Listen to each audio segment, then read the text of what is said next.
Chào các bạn, năm 2023 được nhiều người dự đoán là một năm đặc biệt với những cái năng lượng hỗn mang biến động không lường. Dịch bệnh Covid thì cũng chỉ vừa tạm lắng và chúng ta không vì thế mà chủ quan, bởi vì cách đây vài ngày mình thấy các báo có đưa tin là dịch bệnh đậu mùa khỉ xuất hiện một vài ca ở thành phố Hồ Chí Minh cũng như là ở Bình Dương. Thì thật ra đó, cái dịch bệnh này nó đã tái xuất từ năm 2022 ở trên thế giới rồi. Và bây giờ qua cái dịp mà nó xuất hiện lại ở Việt Nam thì mình muốn làm cái video này chia sẻ với các bạn và nhắc nhở với các bạn rằng chúng ta phòng bệnh hơn là chữa bệnh.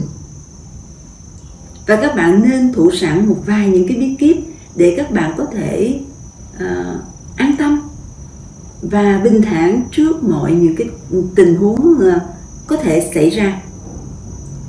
Trước hết thì mình nghĩ là chúng ta nên tìm hiểu qua về cái bệnh đậu mùa khỉ này. Bệnh đậu mùa khỉ mà chúng ta vẫn gọi nôm na là ban khỉ là một cái bệnh do virus gây ra và nó có khả năng lây nhiễm. Nó có thể lây từ động vật sang người hoặc là từ người sang người qua những cái tiếp xúc gần trực tiếp. Thí dụ như là nói chuyện ở một cái cự ly gần, nó có thể gây ra những cái giọt bắn, hoặc là do chúng ta tiếp xúc qua da, những cái bắt tay, những cái ôm nhau, nó có thể lây bệnh. Cũng có thể lây bằng một cách gián tiếp, tức là không tiếp xúc với người bệnh nhưng lại tiếp xúc với những cái vật dụng của người bệnh như là mền, gói, khăn chẳng hạn. Bệnh sẽ có những cái giai đoạn chuyển biến cũng như là những cái triệu chứng. Nó gồm có 4 giai đoạn. Thứ nhất là giai đoạn ủ bệnh khoảng 10 ngày.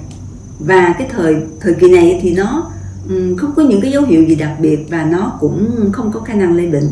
Giai đoạn thứ hai là giai đoạn khởi phát, là bắt đầu có sốt và nổi hạch toàn thân. Thường hạch hay nổi ở nách là nhiều nhất.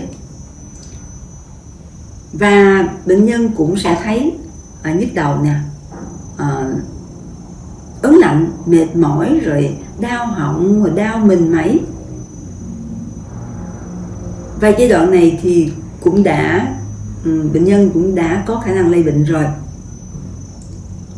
Giai đoạn thứ ba là giai đoạn toàn phát, sốt có thể hạ và nó lại bắt đầu xuất hiện những cái nốt phát ban từ ngày thứ 1 cho đến ngày thứ 3 sau sốt.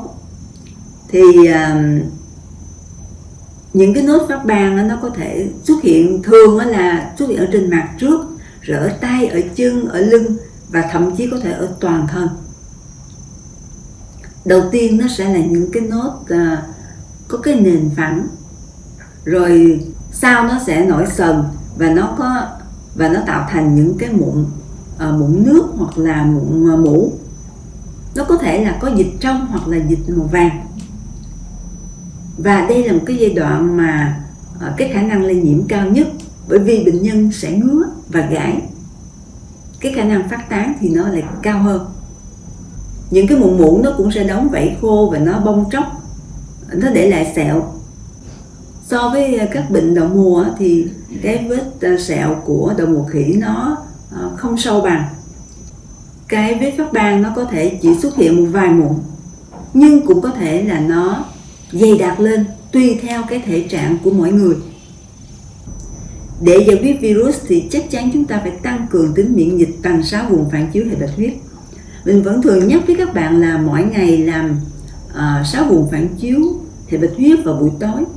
Nhưng trường hợp mà chúng ta bị bệnh không chỉ là với cái đậu mùa khỉ này mà với bất kỳ một cái bệnh nào, chúng ta hoàn toàn có thể làm ngày 2-3 lần. Và thậm chí đối với những trường hợp mà khi bị sốt nặng, sốt cao như vậy thì cứ 2 tiếng đồng hồ chúng ta lại làm lặp lại một lần.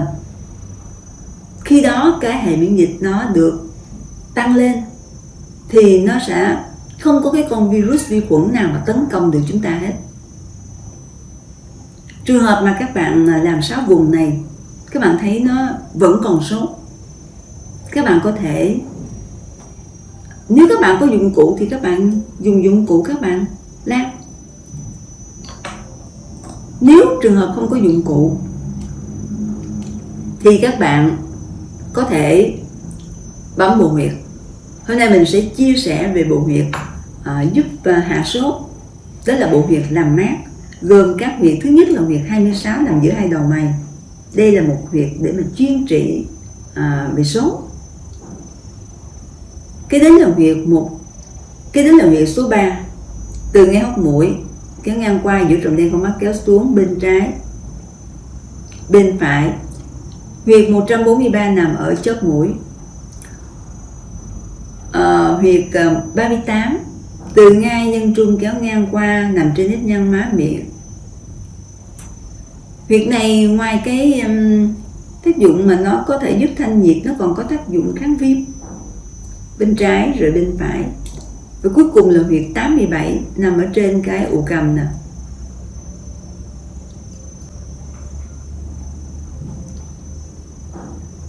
Trường hợp mà cơ thể quá yếu, sức đề kháng quá kém, khi đó nó sẽ nổi những cái vết phát ban, thì các bạn nên dùng ngải cứu để các bạn hơ. Bởi vì như thầy đã nói, ngải cứu với cái lượng nhiệt của điếu ngải cứu thì không có con vi khuẩn virus nào mà nó còn sống nổi hết trơn.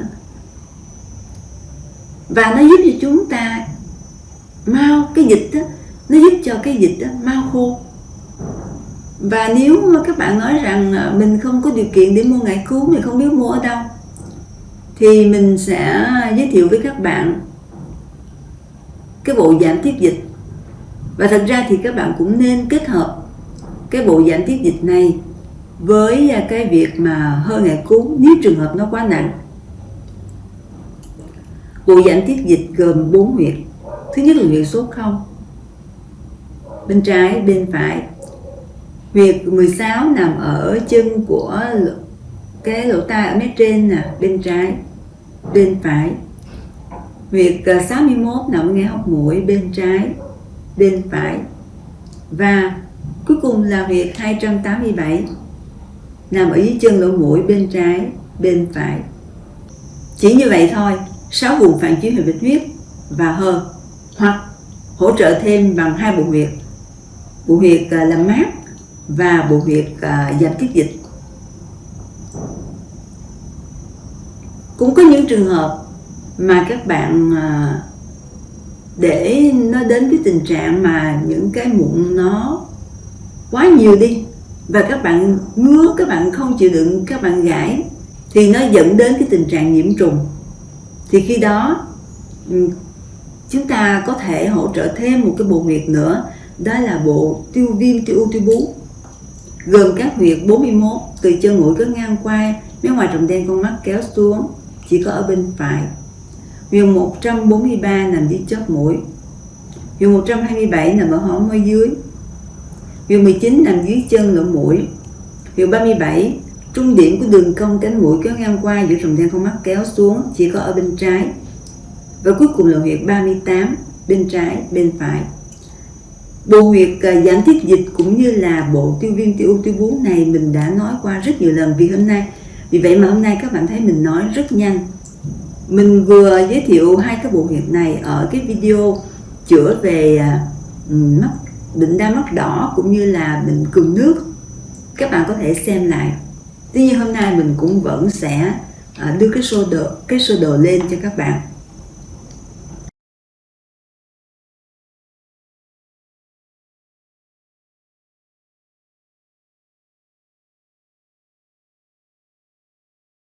So với dịch bệnh Covid thì đây là một bệnh không quá nguy hiểm, nó rất dường như là không có cái tình trạng tử vong.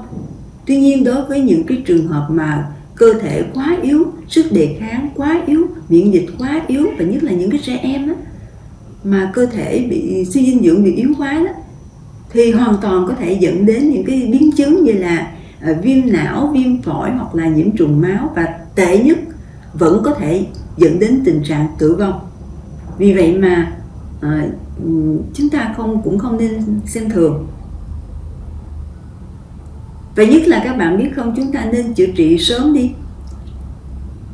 Bởi vì nếu mà đã hình thành nên những cái mụn quá nhiều á, những cái vết phát ban nó quá nhiều á, thì nó để lại sẹo, mặc dầu cái sẹo của nó không sâu như là những cái bệnh đậu mùa khác, nhưng nó vẫn là sẹo và nó để lại một cái sự mất thẩm mỹ trong một thời gian kéo dài nếu mà chúng ta không biết cách chữa trị tích cực.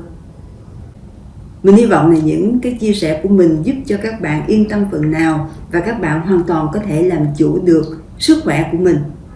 Trước khi dứt lời, con xin cảm ơn thầy Tổ Bùi Quốc Châu, người đã phát minh ra phương pháp diện chẩn. Xin cảm ơn các bạn đã lắng nghe.